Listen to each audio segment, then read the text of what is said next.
It's the Fellowship of the Geek Show, a weekly podcast about comics, the comic book industry, and other geek pop culture. Music courtesy of Manny the Martyr. And now, on with the show!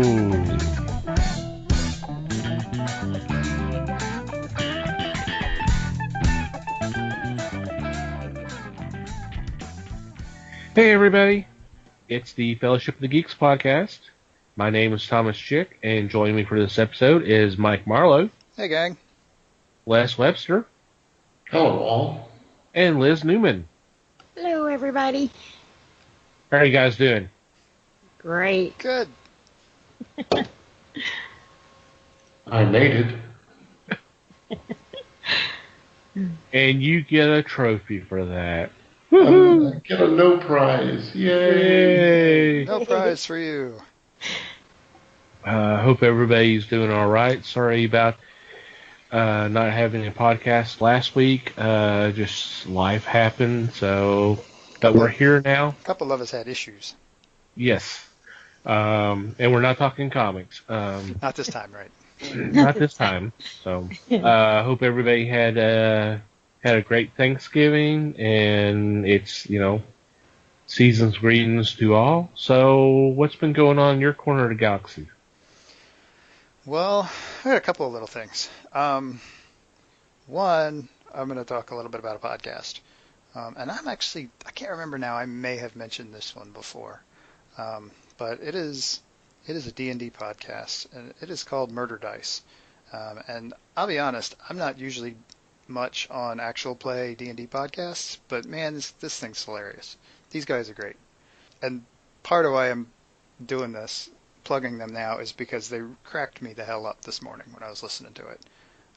And it would honestly take too long to explain the jokes, so I'm not going to. But I cannot ever remember a time when I laughed until my nose bled, but that kind of happened this morning, which was mostly unrelated. But how often you can use the line "laughed until my nose bled"?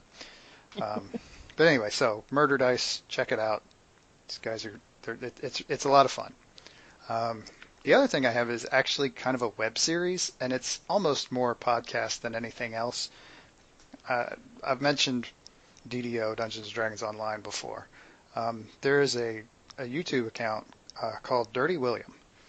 And what these guys do is there's basically two guys, and they are friends in real life, and they play DDO together. And so they've built this guild, and they've got actually a bunch of other people that show up for these things. And like one day a week, they'll get online and start recording and just play for a few hours. And these two guys are on voice chat just talking, and it's recording that. And it's recording them playing the game in the background as well. And so what he does is then he takes that few hours and he edits it down to usually 3 or 4 short episodes per week. What makes it hilarious is that the conversation, while related to the game, is almost never has anything to do with the game. They're talking about all kinds of other stuff, which is why I kind of relate it to a podcast. They're talking about real life shit. They're talking about whatever else is going on. They're talking about their families. They're just hammering on each other, giving each other a hard time. And then every so often something will happen in the game, and one of them will blurt something out, to point something out to the other one. And it's just this weird, fast little thing that's just hilarious.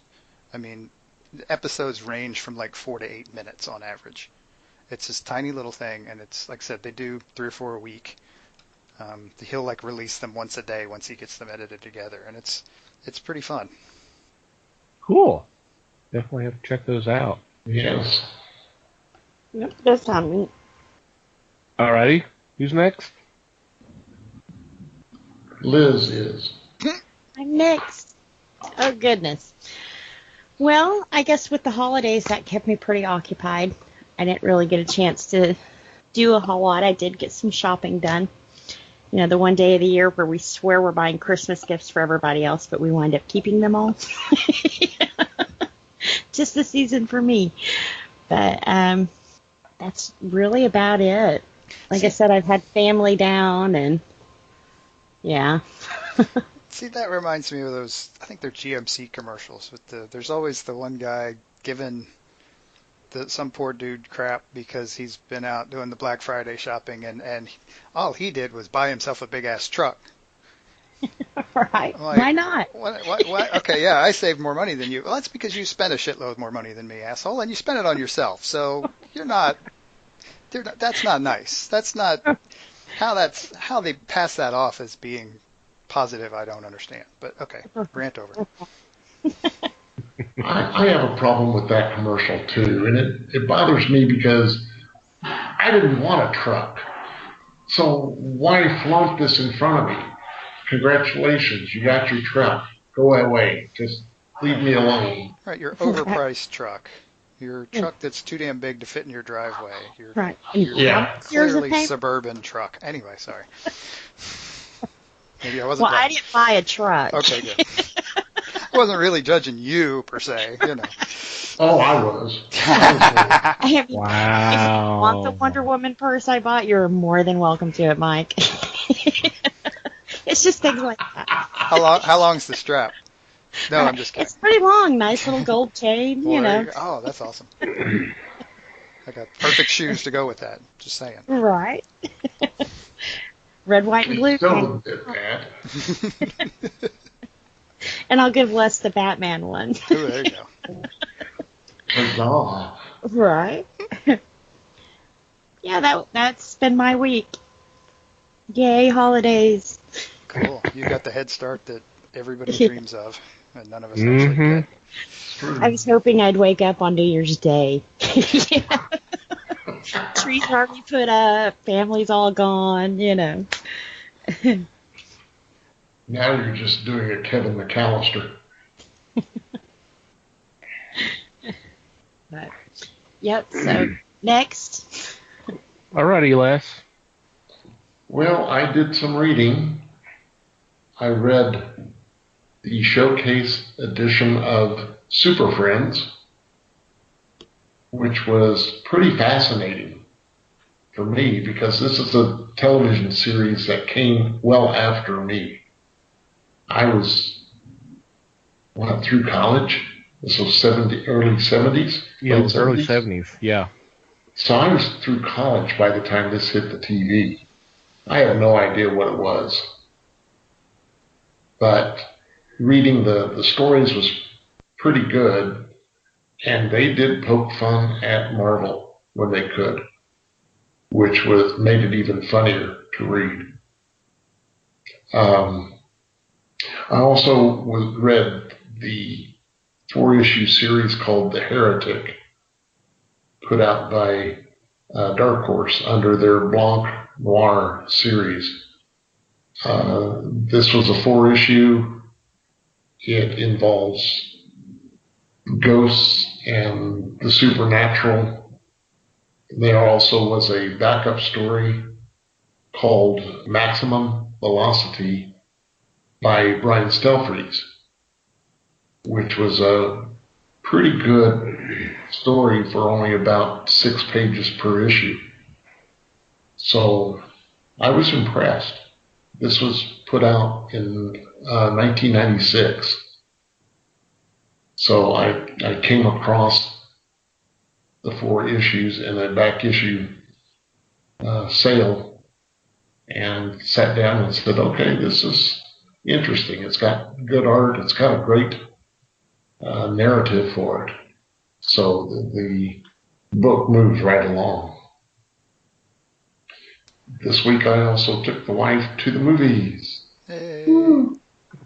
And I didn't have to take a loan out on the house to get it done. Mm-hmm. Also, yeah. You took her to the dollar movies. We went to see Murder on the Orient Express, which is well done. If you get past Kenneth Branagh's two-tiered mustache. Thomas asked me if it was close to the book. They never are. But it was interesting. And it was one of those that, yes, you really tried to work it out and see who done it. Also went to see Justice League this week. Oh, that old thing. That old thing. I was pretty impressed. I know it got bad rating for Rotten Tomatoes, but hey, I sat down, I watched it. I talked with a friend about that, and he told me about Thor, which had a higher rating in Rotten Tomatoes, but it had nothing to do with anything that had been laid out before for the Thanos storyline in Marvel Universe. So it was kind of a full weekend for me. Cool. There's another movie you saw too. Did you forget about the AGFA? No, I didn't forget about AGFA. He was trying. No, because I guess he may have been saving it for me because we did go. It was the previous Monday. What does AGFA stand for again? American Film Genre Archive. Okay, and this is done by the Alamo Draft House.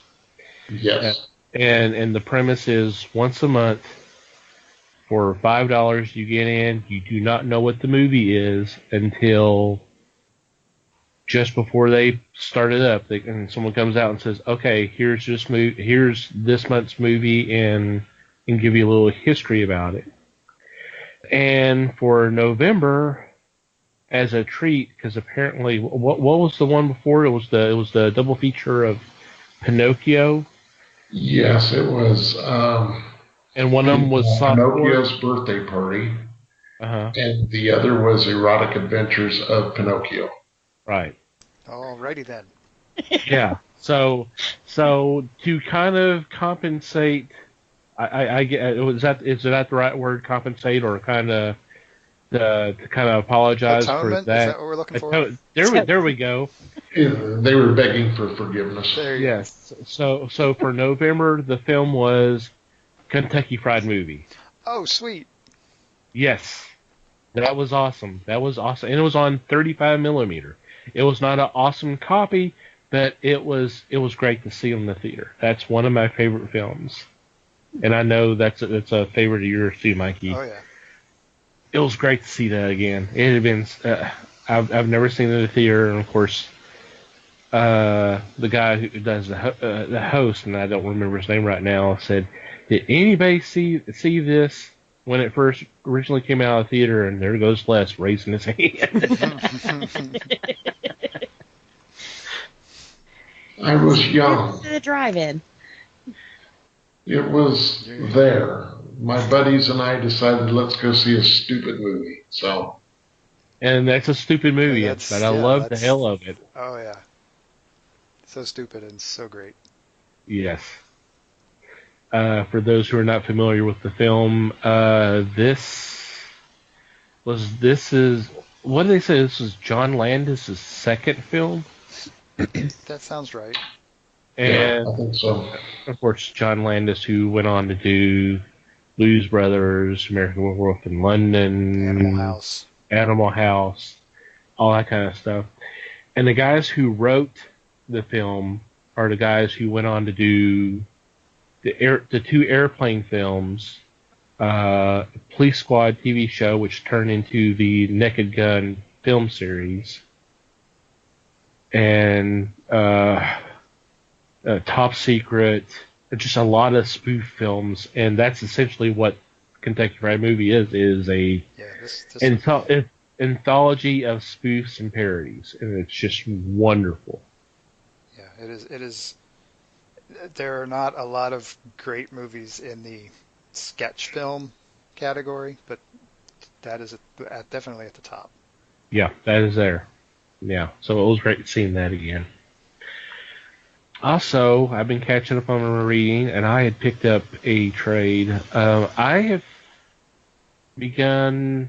I have a appreciation now for Marvel's what they call Epic Collection.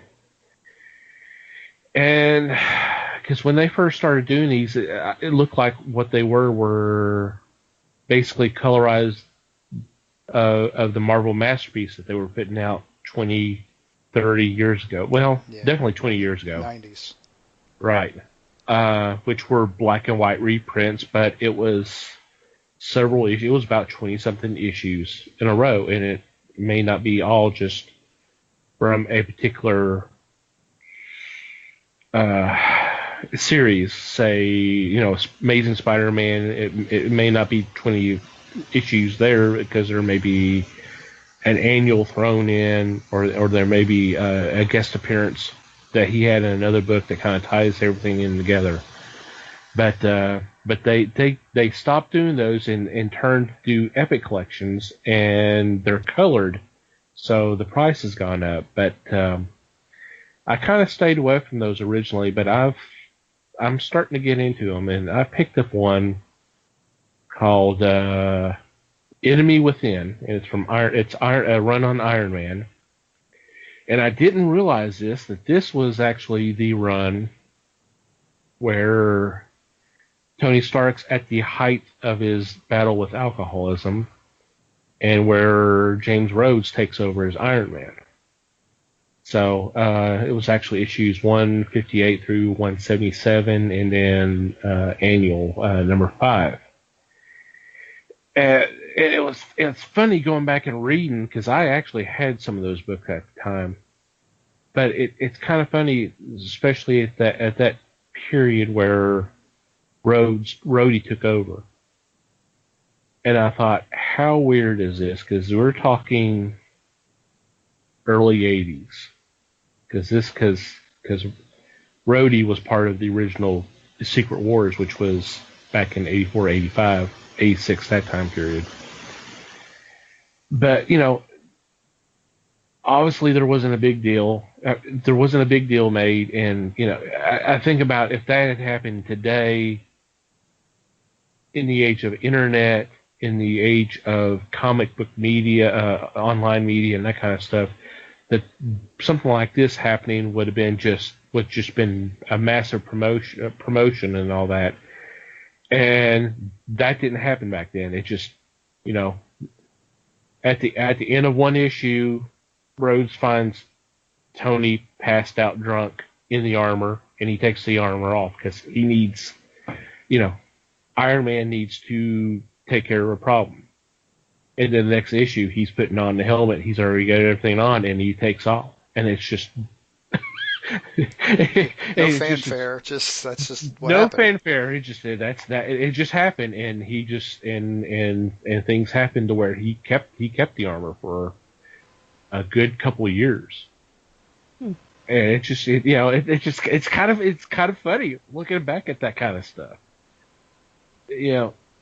Events like that, or because I was thinking of when they killed off Gwen Stacy in Spider-Man.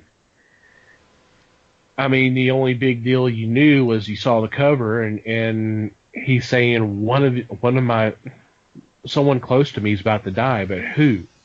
And that's it. And you wouldn't know until you actually read the book. And matter of fact, you don't even see the title of the issue until the last page. And it was a splash page, and then down the bottom it says, "Well, now you know why we didn't reveal the title," and it said "The Death of Gwen Stacy." And it's just a different animal now. Yeah, it's a different type of hype and a different type of storytelling, really. Yeah, but it was just kind of. So it was it's a good read. I'm not through it yet, but it's So I'm kind of on the Epic Collection bandwagon, especially since some of the stuff I prefer doing omnibus if I have the funds, but a lot of the ones I really want are not in print anymore, and so my next option is to go the Epic Collection line. So that's kind of what I'm doing. So. Alrighty, before we get into this week's topic, I wanted to take a couple of moments to thank our sponsors for their support. And of course, that means thanking the fine folks at Things from Another World. It's that time again. It's Christmas. I'm sure you already know that. But now's the time to go check out and get some great deals. They're running, obviously, their evergreen deals are going on right now. 40% off on comics, statues, toys, and merchandise. The ever-popular 50% off Nick and Dent comics and trades. And 30% off pre-order manga titles. So if that interests you, and who's not interested, just go to our website, www.thefellowshipofthegeeks.net. Click on our sponsors tab, and you'll see information of not only on these deals, but maybe some deals that have popped up since our recording, which is more than likely going to happen with it getting closer and closer to Christmas. You'll see links there. If you click on those, that'll take you to their website and let them know that we sent you their way, and take advantage of some of these great deals. And thank you, Things from Another World, for your support. Alrighty. For this week's topic, I am going to hand the reins over to Mikey because this was his idea. So without further ado, here's Mikey. It was my idea, and it was funny. It was kind of a one-off line that I was actually trying to get a laugh off of, and then the more we thought about it, the more it sounded like a good idea. And so while we were recording, I think it was our show in October on Prince of Darkness, we got done with our discussion and kind of cut there, and we're talking, and I said, man, that was so bad. We're going to have to do Big Trouble in Little China as a palate cleanser when we're done with this. So here we are. We're going to talk about Big Trouble in Little China. Because it just seemed like a good idea. After just, I mean, it was just a one-off line. It got a chuckle. We weren't even recording, I don't think. And we just didn't think about it for a couple of weeks, and I was like, well, wait a minute. That actually would be kind of fun. And we talked about it, and we're like, okay, let's do it. So, in the interest of that, Big Trouble in Little China, 1986. This was, I guess it is kind of sort of widely known as John Carpenter's tribute to Asian cinema. It is about a guy in the wrong place at the wrong time. Jack Burton is a truck driver, and he is dropping some stuff off at a Chinatown market in San Francisco, and hang out with a friend for the night, and all of a sudden gets dragged into this completely different world, stuff that he's never seen before in his life, completely out of his element. And the guy, let's be honest, Jack Burton's a little blustery anyway. But yeah, to go any further than that would be spoiler country. And I'll be honest, the first time I saw this movie, I didn't get it. I didn't know anything. I mean, it was, I don't know, it was probably the early 90s. So it hadn't been out that long. And judging from the box office take, I wasn't the only one who didn't get it the first time. But I also wasn't at that point that familiar with Asian cinema. So I wasn't aware of all the wuxia type stuff that had been done for decades at that point. And the whole magical realism thing, that wasn't the kind of stuff I had been watching at that point. So I kind of didn't really like the movie at first. A couple of years later, after I had seen some of the wuxia stuff and had seen some more martial arts movies, I came back and saw this again and totally got it, and it totally clicked. This is one of my favorite Carpenter movies, which was kind of why I threw it out in the first place as a suggestion, as a palate cleanser from having to force myself to watch Prince of Darkness. But anyway, we're not going back to that. So yeah, this is one of the movies that I'll stick in there just for dumb fun, because it's a surprisingly good action flick, and it's a surprisingly good comedy, and it's a surprisingly good, like I said, magical realism type journey. Anyway, I'm talking too much. Somebody else say something. I guess I haven't seen a lot of, what'd you call it, wuju? Wuja. Wuja. I haven't seen a lot of wuja. When this movie came out, I think it came out around the same time like Golden Child did, or, Oh, yes. you know, Yes. Eddie Murphy, of course, was more popular. So when you guys had picked this movie, I have seen it before, but I had to go back and rewatch it. I still don't get it.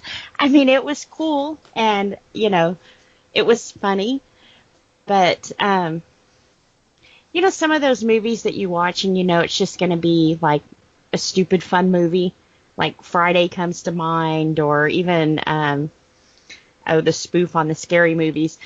It seemed like that kind of show, but they weren't trying to be that kind of show. So, I don't know. Like I said, I did find it entertaining. Some of it you had to laugh, but when you get to the end and some of the things that come out, it's kind of like, wait a minute. I guess I don't know how much. I guess no spoilers, huh? No, we can spoil it. It's a 30-year-old movie. I mean, Right. Yeah. I just didn't want to spill it all right up front. Right. Well, when that monkey thing came out of the closet and grabbed the girl, it was kind of like, wait, where did these kind of monsters come from? You know, we hadn't really seen anything in the film up to that point, which that was like, what, the last 15 minutes of the movie? So I guess I laughed. It was funny, some of the things that Jack said. But like when they're in the alley and, you know, everybody's dying around them and they're just kind of sitting in the truck, kind of like, oh, wow, this is cool. Yeah. There's just a few things I would have done differently, like hit it in reverse and got the heck out of there with my truck.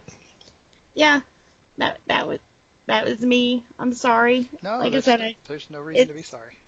Yeah, like I said, maybe had I seen it a couple more times, but I just kind of found myself confused at the very end. You know, I thought I knew what was going on, and then I didn't. I really, really didn't. Okay, think about it like this, though. Mm-hmm. What's Jack doing the whole time? He's getting his truck. No. But while he's getting his truck, every 5 minutes along the way, what's happening to Jack?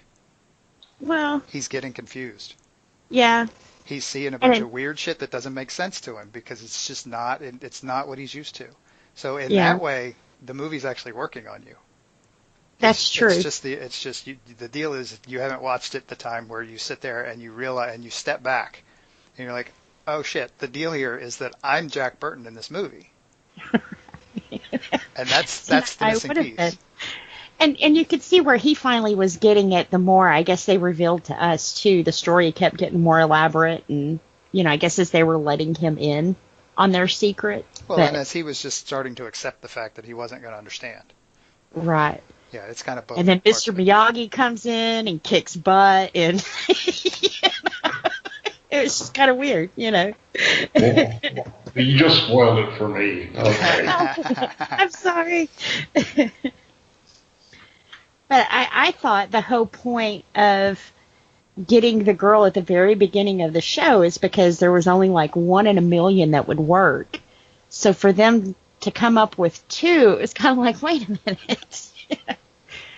And she didn't look Asian to me, so. Which one?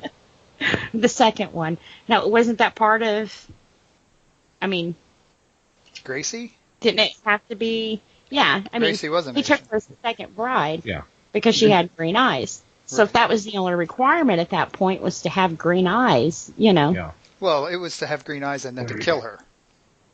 Yeah. And so taking 2, you can take them both as your bride and then kill the spare. Yeah. And keep the one that you everybody likes. Right. Keep the model. Yeah. Like I said, it seemed like a big ordeal to get her. So for a second one to kind of just be thrown in there was kind of okay. Mm-hmm. Yeah. Yeah. Again, it's one of those left turn moments. Yeah. That, okay, this thing does now. This makes sense. This is okay, and boom, it doesn't make sense anymore. You're like, oh wait. Right. And then they back off, and then they try again, and the same thing happens. Boom, boom, boom, boom. It doesn't make sense. And, Yep. yeah. But then he walked out of that dragon's mouth at the wedding, and I'm thinking, yeah, what girl wouldn't want to be married at a Kiss concert?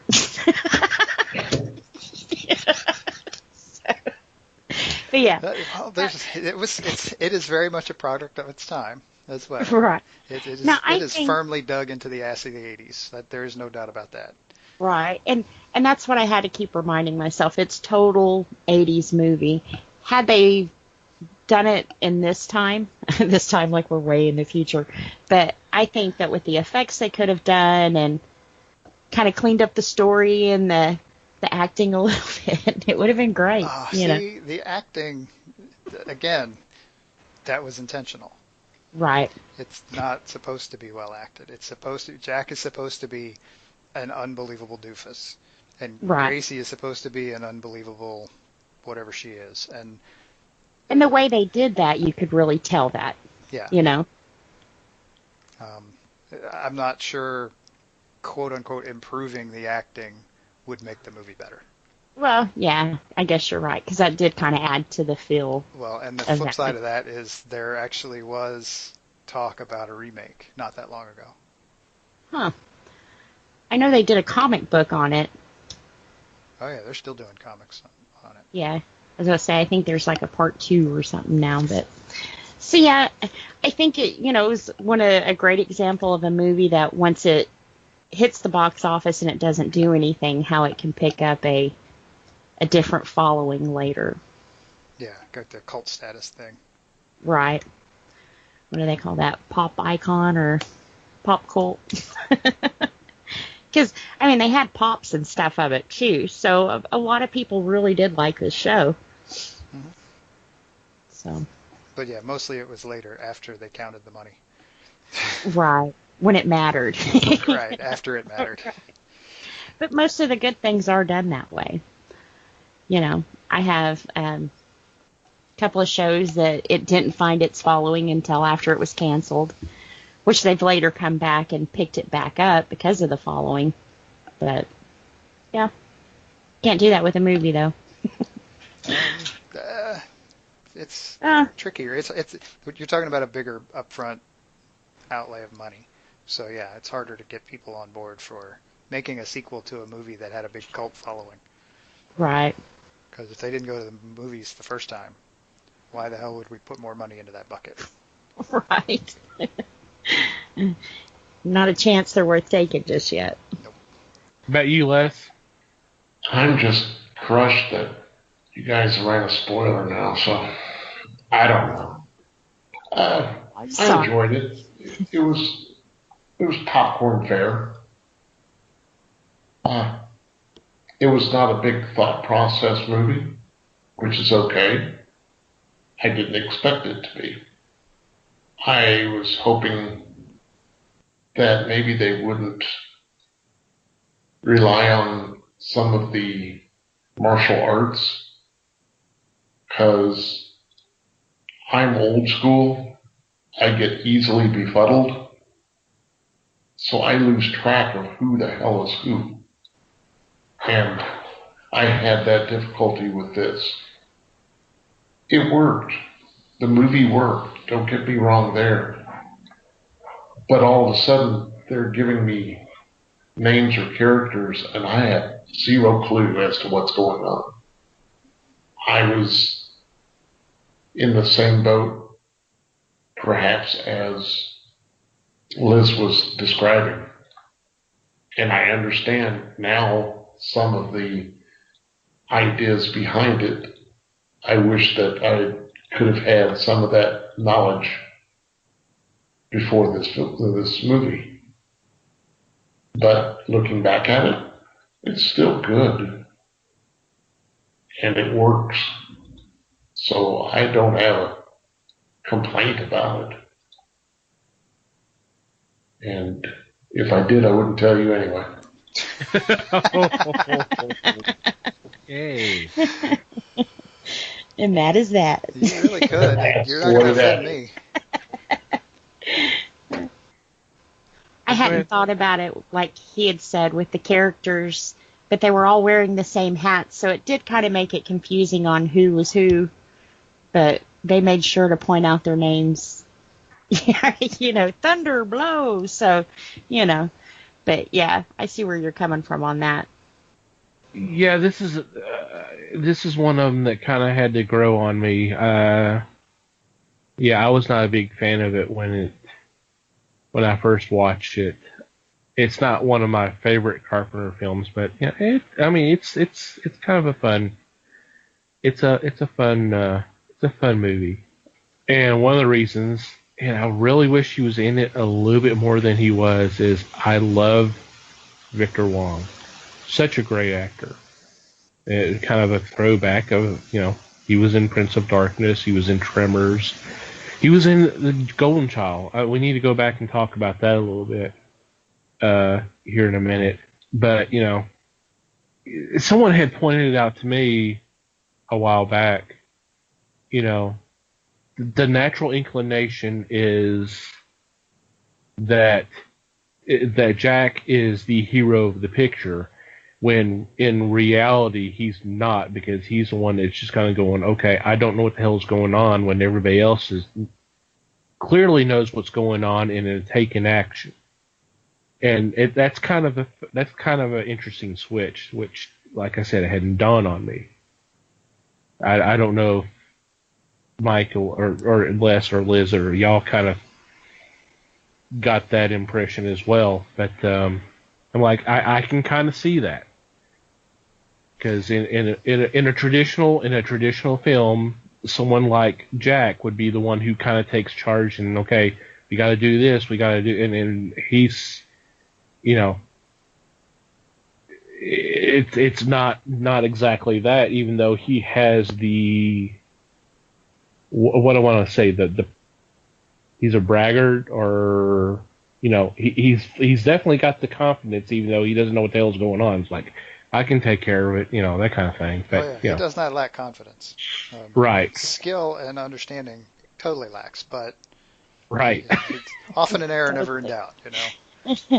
Yeah, and the idea that he's kind of the point of view character for this movie that he doesn't understand that's going on around him, it is definitely an interesting take. It is an interesting way to go. Let's put this big, noisy, clueless guy out in front, and we'll sort of do all of this other stuff around him, and it'll all work out. Which, if you think about it real hard, and you hold your mouth just right, James Bond movies are not that different. I mean, how often is a hand grenade the best weapon of choice in a spy type situation, in an espionage situation? No, but that's what Bond is. He's a hand grenade, and ultimately that's what Jack is in this. He's the loud thing. He's the guy making all the noise, while the sneaky ninja types are moving around doing their thing and actually accomplishing stuff. So by the time Jack gets there, making all the noise, stuff's already pretty much under control. Right. Or it's well on its way to being under control. I don't know. My perspective, anyway. Yeah. Can you say that about Indiana Jones, too? To an extent, yes. Because if you look at all of the stuff that happened in the movie, no matter what happened, even if he had been there, or he was there, and still stuff was going on that he had no control over. And don't get me wrong, because I think those are great movies, but he was an idle part in the whole thing. Yeah, he's like just barely trying to keep up. He's like struggling, running as fast as he can to keep up with what's actually happening. I agree. At least he's like skilled about it and kind of quiet at times, but that's the big difference. Yeah, both those guys, what do they have in common? They're the eye candy. You want girls in the theater, you put a big hunky guy doing something, I don't know, blowing stuff up, and we're going to go watch it. They're the eye candy. Mm-hmm. They're the star. Right. From harkening back to times when movies had stars. Yep.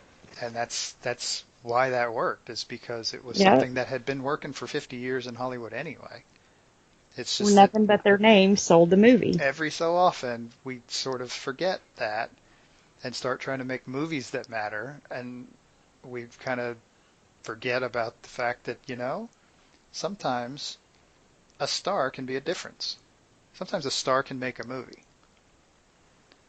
And Indiana Jones is one of those cases, picking on that specifically, where you just put the star in there and don't worry about it.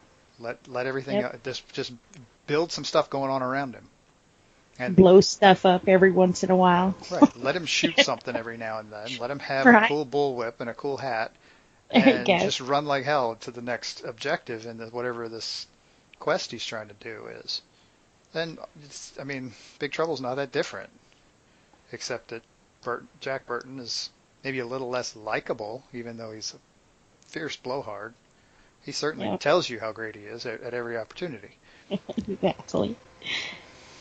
Instead of a whip, he had knives. Yeah, he had a knife. And then they gave him a gun, and he just managed to hurt himself with that.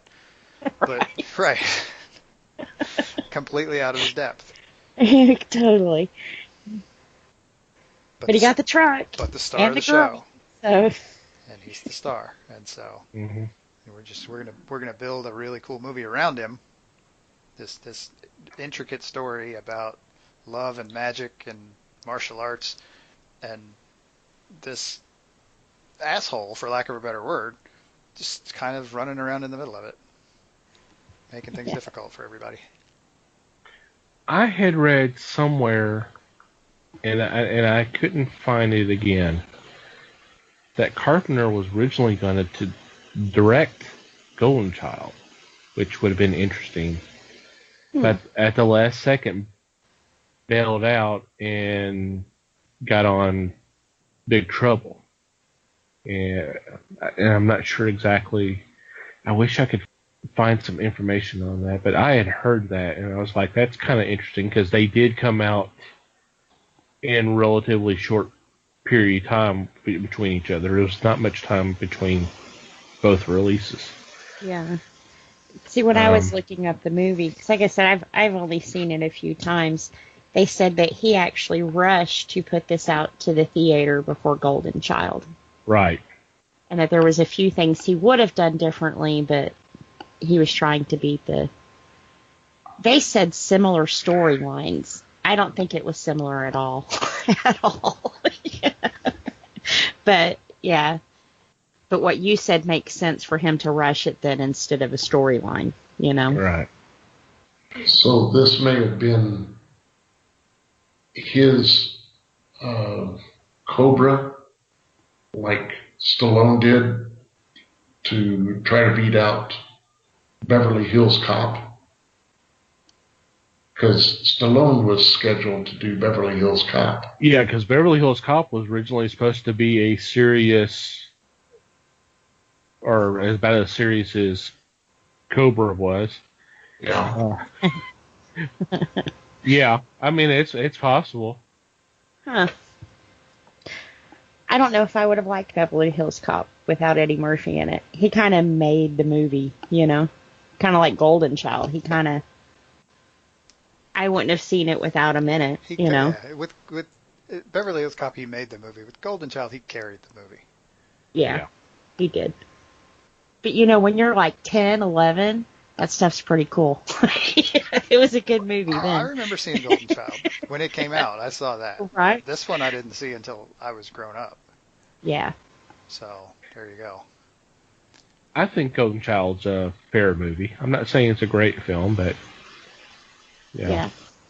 I think this is a more fun movie. Definitely more fun. And there was more... anything with Eddie Murphy's going to be funny, but I think with Big Trouble, it was a lot more funnier than, I hate to say than he is, but I did laugh at quite a few of the one-liners and stuff that they did throw out there,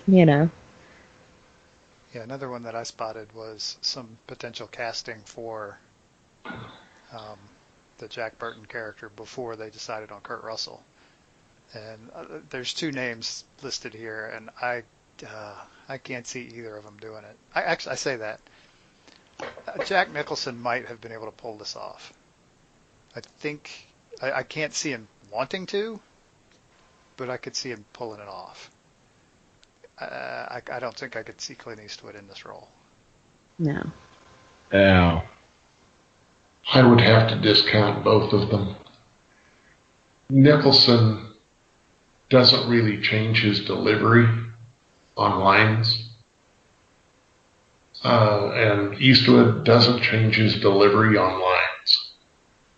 So it's not like it's going to be a rollicking fest with either one of them.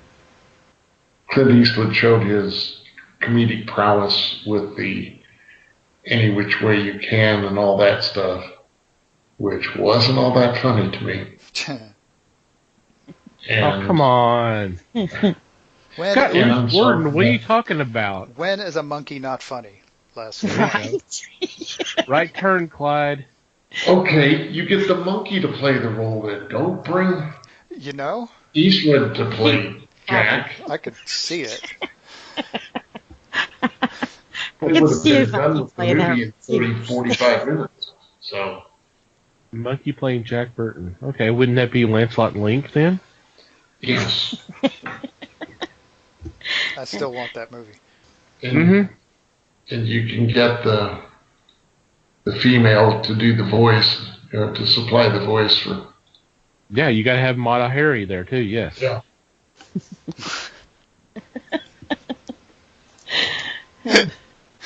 Oh God. Don't laugh. We're serious, man. I know. That's why I'm laughing. But anyway. It can be serious and funny at the same time. Boy, did we ever find a ditch quick. It's pretty much this show's MO, man. How fast can we find the ditch? Okay, here's the question. If we went that way, how many times do we need to stop to have the musical, have the band play a song? The Band of Monkeys.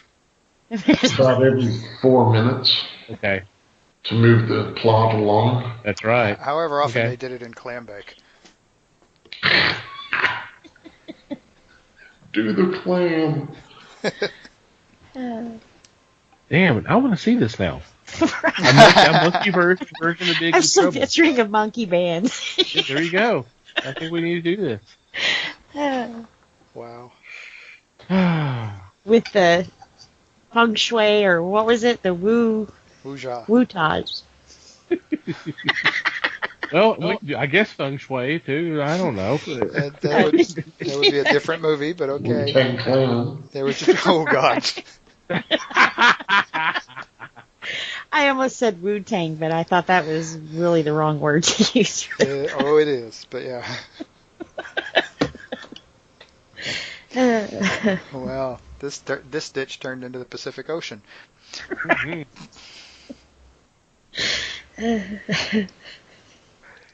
Oh, okay. So overall, it was a good movie, right? Yeah. Is that the consensus? Yeah. I thought so. I would rate it 8 out of 10. Okay. Which is about as high as I'll rate a John Carpenter movie. It's much better than what we reviewed before, that's for damn sure. Yeah. Big improvement over Prince of Darkness. Ugh. Or Ghosts of Mars. Uh-huh. Yeah. That's what they should have done. Instead of writing Snake Plissken into Ghosts of Mars, they should have wrote Jack Burton into it. Sure. That would have livened it up a bit. With him going, oh. Uh-huh. Okay. I can see that. Do you think it would have improved it, huh? Which one are you talking about? I guarantee nothing. I guarantee nothing. I'm talking It about would have Ghost of Mars. improved Ghost of Mars. I think That's what I'm talking about. I think it would have made it more fun. I'm not sure it would have improved it. I concur, Mikey. Oh shoot! Now what if they had Lancelot Link on Ghosts of Mars? Let me ponder that. No, you don't really need to. That's okay. Only if he plays the Jason Statham character.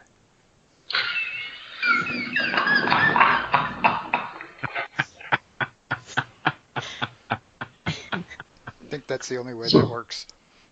Okay. So he's trying to get the family to safety or something? Or? And drill Natasha Henstridge. There you go. Oh, boy. Can we at least find a map to get us closer? I'm looking at your direction there, bud. I think there'd be dragons. Come on, help us out here. I don't know if I've got enough strength to pull this out. I know. That's what she said.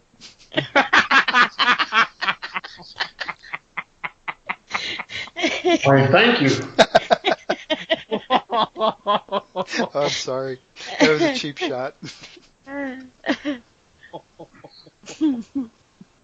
No, you're not sorry. Not really, no. You're pleased as punch is what you did. I'm giggling my ass off over here. I'm sure it hurts. Oh, it does. It really does. Gives the meaning of laughing till it hurts a new perspective, huh? Oh, yeah.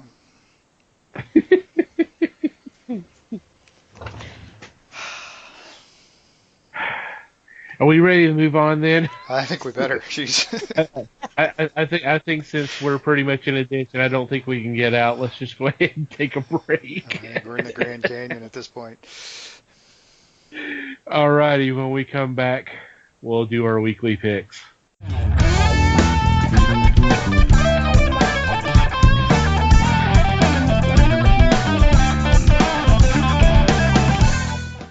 And we're back, and it's time for our weekly picks, and leading off is Les.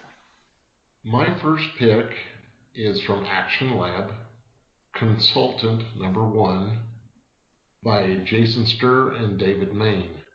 This is a 4-issue series, and it is described as a former Navy SEAL, Marcus Greenberg, has a job of keeping the nation's superheroes out of the papers and off of death row.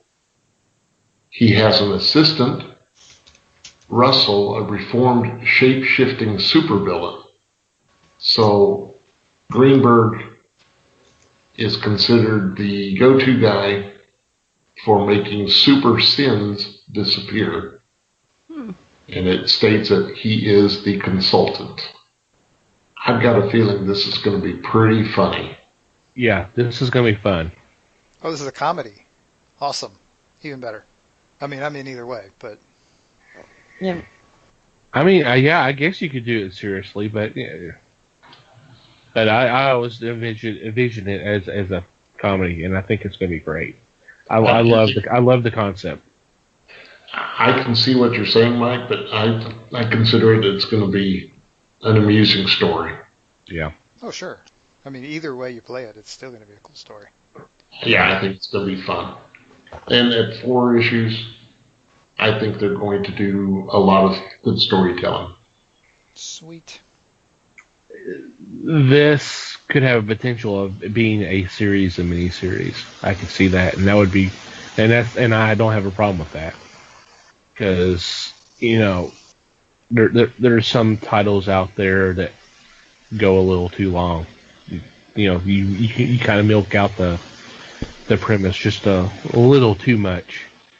But something like this, hey, you got 4 issues, and then you can take a break, and you can kind of come up with something else, and then come back for another 4 or 5 issues, something like that. I think it'd be fun. Be great.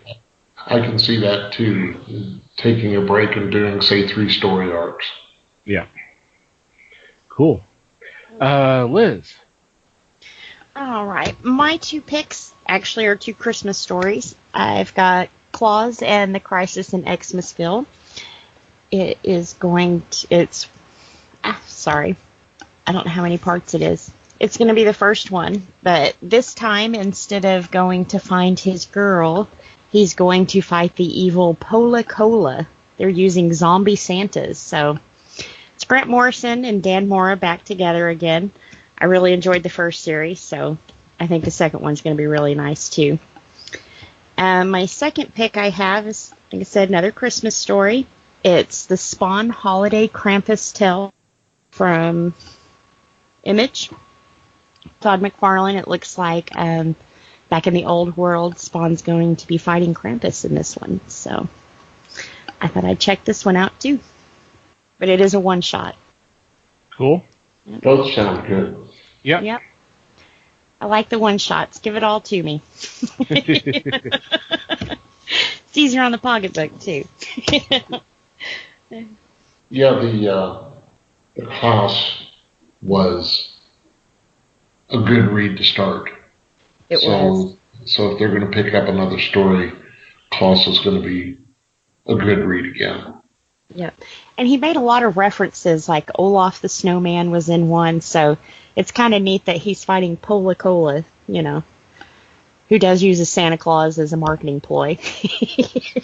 Who does that sound like? Grant Morrison, for me, has always been love him or hate him, but I really liked what he did on Claus. That Christmas guy, yeah. Yeah. Yeah, whatever he does with Klaus, and a lot of Morrison stuff is good. I could read that. Trippy. And, I was scared when I heard he was doing a Santa Christmas story. But it was good. we've reviewed some Christmas stories that we just shake our head going, why did we pick that? But this one sounds good. Both of them. Yeah. Alrighty, Mikey. Okie dokie. My first pick is The Fix, number 10. This is an Image book. And this is one that I know Les and I have both talked about quite a bit. And it is, at its essence, it's a buddy cop story, but these are not necessarily nice cops. So, and this is one I've been getting a little frustrated with, I have to admit, because they have not been very consistent with their drop dates. Right. It's been a while since we saw number 9, so I'm hoping maybe they figured it out. I don't know. I hope, because this is really fun. This is cop comedy, kind of at a really high level. So I'm hoping they will get their timing back on track. I sure hope so too, because it's been a really good story, and each chapter has been different. So I do enjoy this one. Yep, it's fun to see how screwed up they can get. And they can. Yeah. Yeah, it's kind of aggravating when there's such a long period of time between issues. I know that because I've got one coming up here next week or so that seems like it's been a better part of the year, maybe a year since the last issue came out, and this is the final issue, and it's killing me. So, but talk about cliffhanger. Well, more about that here in the next couple of weeks when it finally drops. So, I am next. And for my first choice, I am keeping with the holiday spirit with DC Universe Holiday Special 2017. A ton of creative people are on this one. And the thing that really pops out to me of this is it's not Sergeant Rock fights the Nazis. It's not the Teen Titans. It's a Batman story written by Denny O'Neil. This is the first time in forever that he's written a Batman story, and he's doing one for the holiday one shot. Cool. And I'm excited about that. Some of the other names that are involved on this is Greg Rucka, Tom King, Jeff Lemire, Max Landis, Christopher Priest, Shay Fontana, Joshua Williamson, and with art by Steve Epping, Raphael Albuquerque, Biliquis Avely, Francis Manipool, just to name a few. So they're pulling all the big names to do this, and I'm a sucker. I think I've said this before during Halloween times. I'm always a nut for these holiday one shots, whether it's Halloween or Christmas. They don't really do a lot for Valentine's Day or something like that, but I always get these, and I'm definitely excited about this one. As well you should be, because that list of writers and artists is enough to pull me toward it. Oh, yeah. And I think the majority of people will. Yep. It's a lot of names. It is. Yep. Alrighty, Les. My second choice is from Action Lab again. This is Jupiter Jet #1 by Jason Inman and Ben Matsua. This is a comic book form that we regaled on a previous program. This was one of our Kickstarter comic books. Yep. I'm glad they brought this forward. It's the series launch, and it's about a teenage girl who has an experimental jetpack. She steals a mysterious object, and she ends up fighting robots and ray guns. We saw some of the early pages, and I'm ready for this one. This was spectacular art, and I don't know that it's going to be considered all ages, but it's going to be real close to it. So it is rated E, and we had those who may remember we had Ashley Victoria Robinson on. We had her on to talk about her Kickstarter, and it was successful, and now Action Lab has got it out available for everybody else to peruse, and I'm excited and happy for them. Yeah. Totally. Yep. Alrighty, since Liz has already given her second choice, sorry, Mikey, that's all right. That's okay. What was funny was when you could hear when she noticed it. But anyway. That's okay. I gotta leave that in now. Sorry. That's fine. That's fine. Still a little nervous, No, it's fine. This is your second show. It's okay. Not a problem. We're not really wedded to any of our routines. It's fine. Okay, so I'm going to move on here. I actually have another image book this week. My second pick is Witchblade #1. We haven't had a Witchblade book out in a while, so I'm kind of looking forward to seeing where they're going with this. We got a new creative team.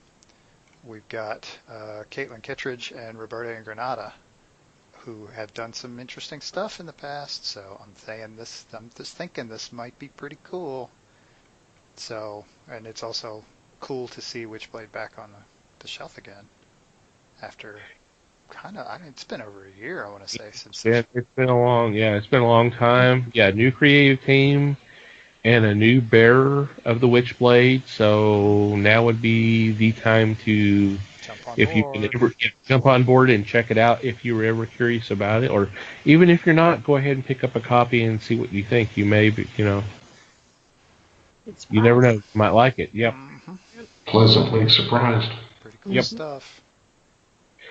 Alrighty, for my second choice, I'm sticking with DC. I kind of noticed that I think most of us stay with one publisher this week. That's kind of interesting. That usually doesn't happen. So, but that's okay. That's cool.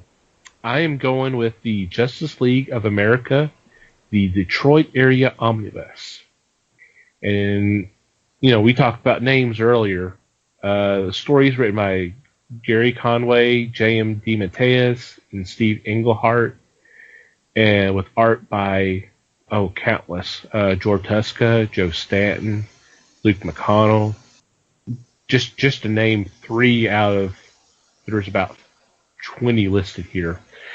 This is obviously the Detroit era of the Justice League. This was right after the founding members, or more or less, broke up during what they considered the satellite era. The issues that are collected is JLA 233 through 261, annual number 2, and then some assorted other issues. But this was, at this time, the team was made up of Aquaman, Steel, Vibe, Vixen, Gypsy, Elongated Man, and as I was talking to the guys before we started recording, I'm like, I could see why they're doing that, because all those names I just mentioned, with the exception of Aquaman, all those characters are on TV every week now, whether it's part of Arrow or Flash or Legends of Tomorrow, they're all there. So, trying to take advantage, because otherwise, everybody puts down the Detroit era of the Justice League, and I think that's wrong to do that. I mean, there were some good stories there.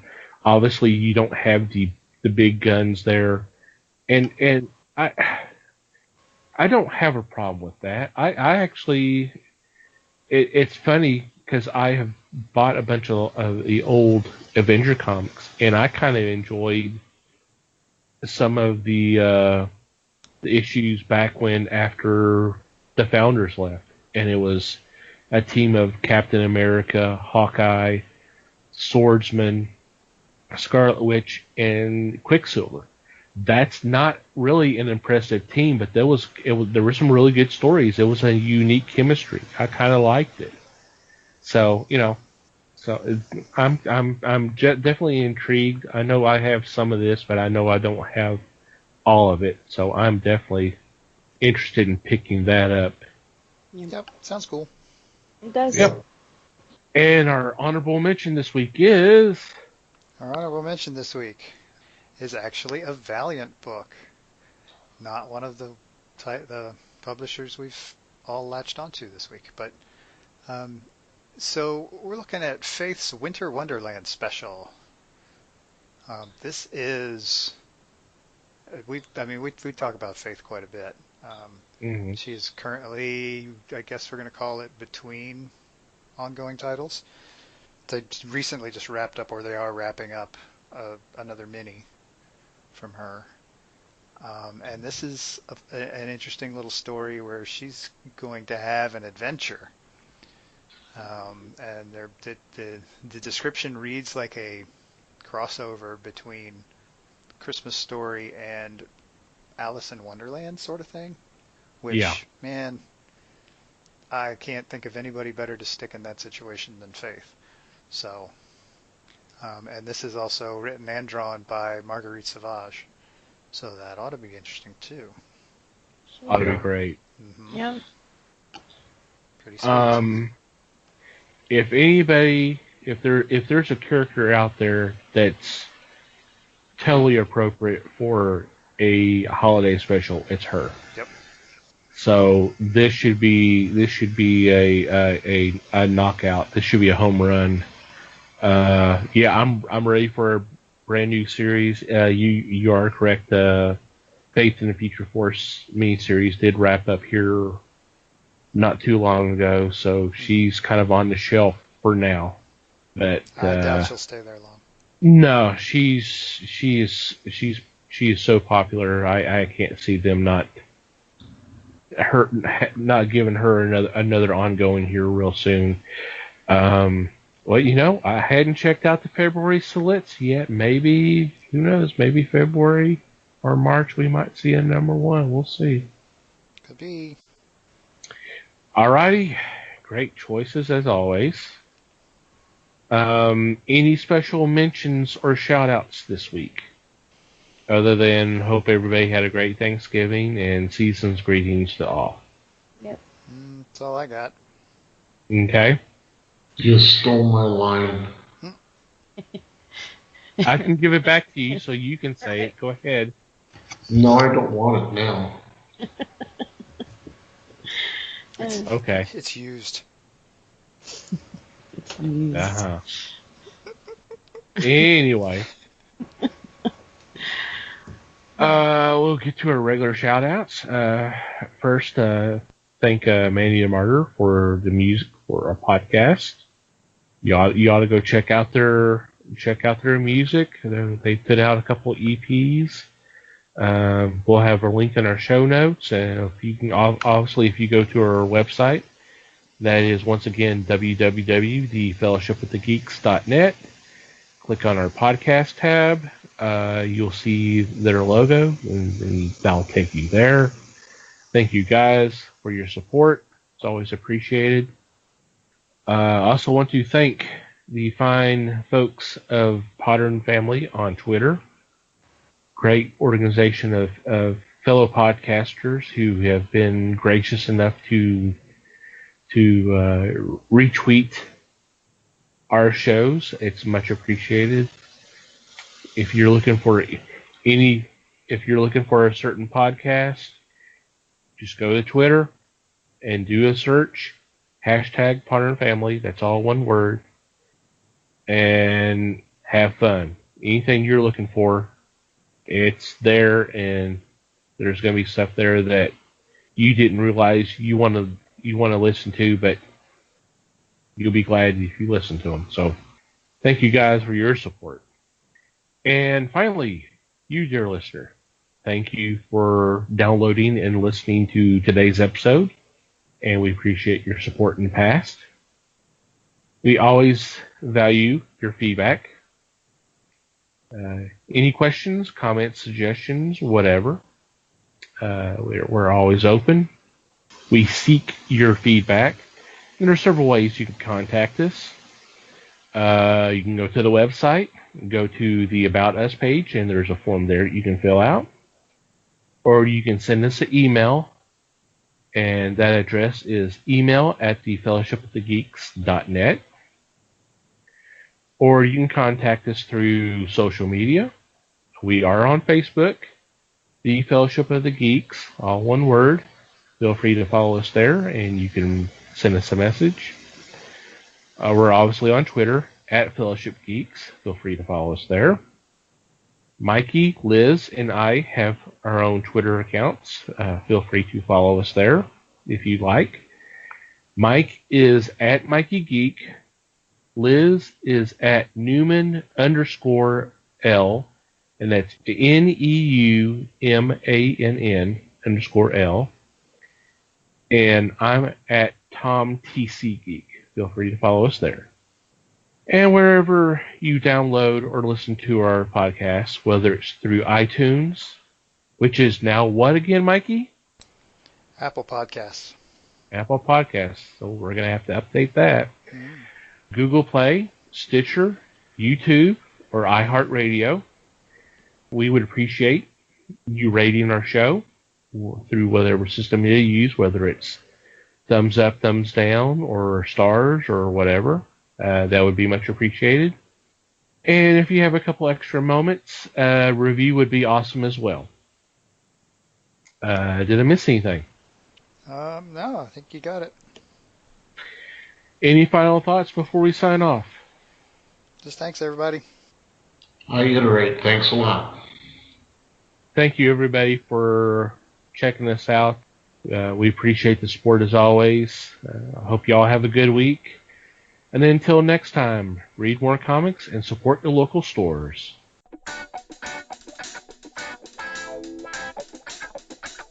We thank you for listening to the show. Comments, suggestions, and questions can be sent to email at thefellowshipofthegeeks.net. You can follow us on Facebook at The Fellowship of the Geeks and on Twitter at Fellowship Geeks. Until next time,